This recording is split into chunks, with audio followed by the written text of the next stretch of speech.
I say all of us lack from time to time is following Christ by loving God and loving our neighbor as ourselves. God's people experience God's presence when they obey God's way. John 14:6, Jesus says, if you follow the Ten Commandments, you can have access to the Father. That's not what Jesus says, is it? I am the way. If you obey the way, you'll experience God's presence. Finish that. I am the way, the truth, and the life. No one can come to the Father except by me. So we are to follow Jesus. That's what it means to obey the way.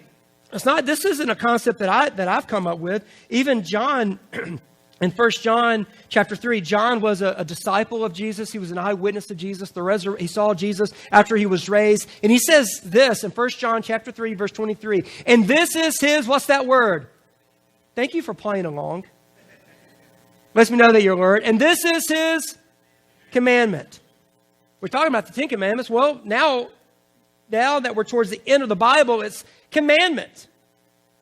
We must believe in the name of his Son, Jesus Christ, and love one another just as, there we go, John 13:34 and 35.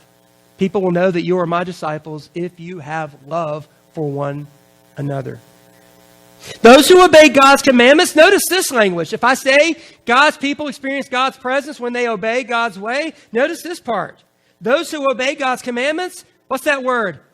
Remain in fellowship with him, and he with them, and we know he lives in us. He is inseparable from us because the Spirit he gave us lives in us.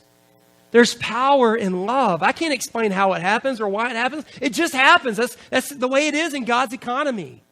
That when we love, when we obey God's way, we remain in fellowship with him.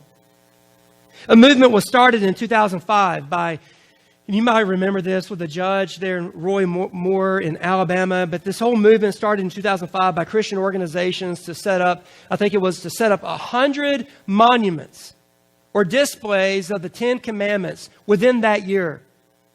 And I get it. Those who are wanting to remove the Ten Commandments from the public setting, from the courthouses and stuff, it's hard for us because we see that as an attack on not just Christianity, but on freedom of religion, on freedom of speech. So I understand the emotions there and the convictions there. Because some of us see it as an effort of them silencing the message of Christianity. But it seems that people are more passionate about the Ten Commandments being displayed on public grounds, are you ready for this? Than they are about the commandments being displayed by the people of God.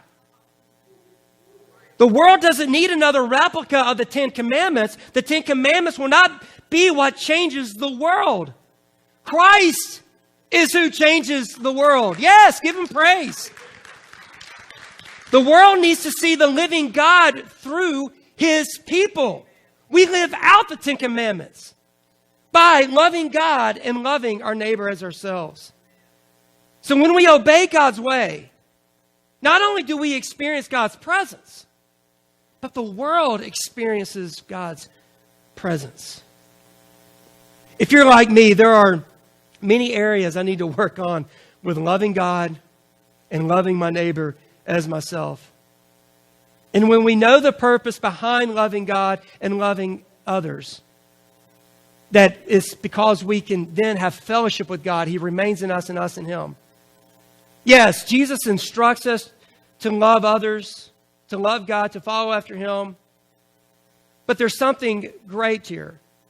It's the power of love. Not only does it bring us into relationship, into fellowship with God, but it could also have the power of bringing others into fellowship and into relationship with our Father. I think that's what it means when Jesus tells us to go and be witnesses of Christ. That the Holy Spirit will come upon you and you will be my witnesses in all the world.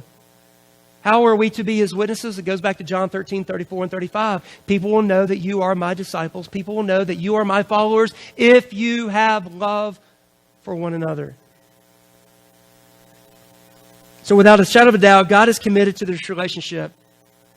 And so the question the people of Israel faced was, would they equally be as committed? If so, they had to follow these rules and regulations. We don't have the law, we have Christ. But nevertheless, there is a question we must answer if we want to experience the real abiding presence of Christ. And this is the question. What does love require of me?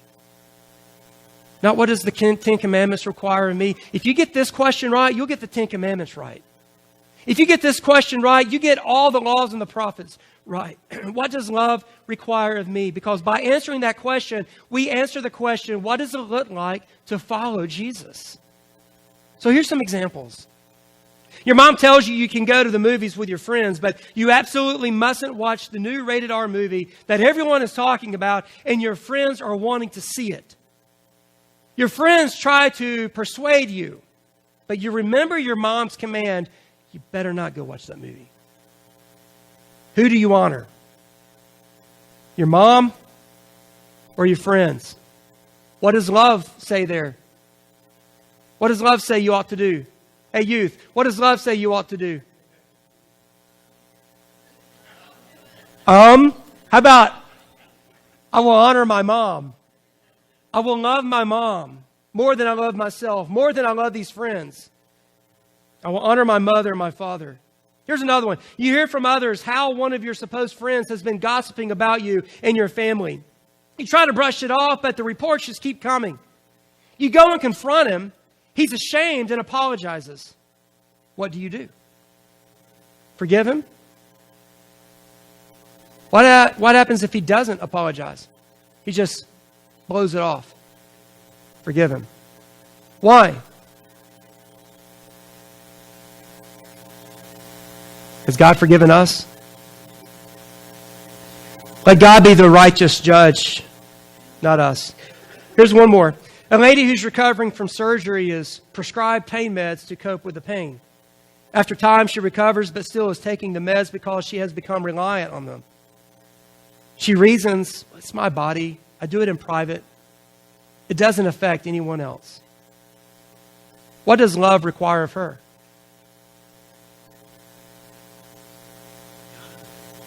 To seek help, to be honest, to come out, to seek help and support.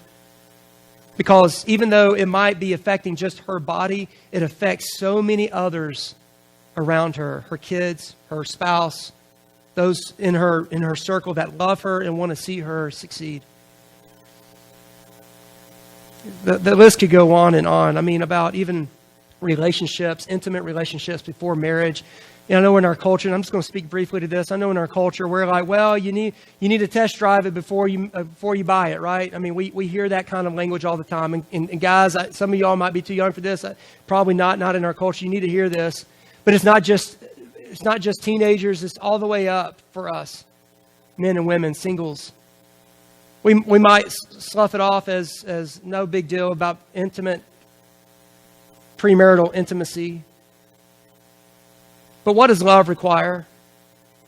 Eventually, if you're dating someone, that someone is going to be someone, the chances of someone being someone else's spouse is very great. And if you don't honor that someone, you're dishonoring that someone, you're dishonoring that someone's parents, you're dishonoring that someone's future spouse. Potentially, it could lead you into a situation to where you would have to lie to your future spouse about your intimacy with others. What does love require? It helps us. That's the one question that really is our code of ethic. We don't have to stand and recite all 10 commandments. It's just a simple question. What does love require of me? So think for a moment and ask yourself, what's one area in my life I can work on loving God more this week?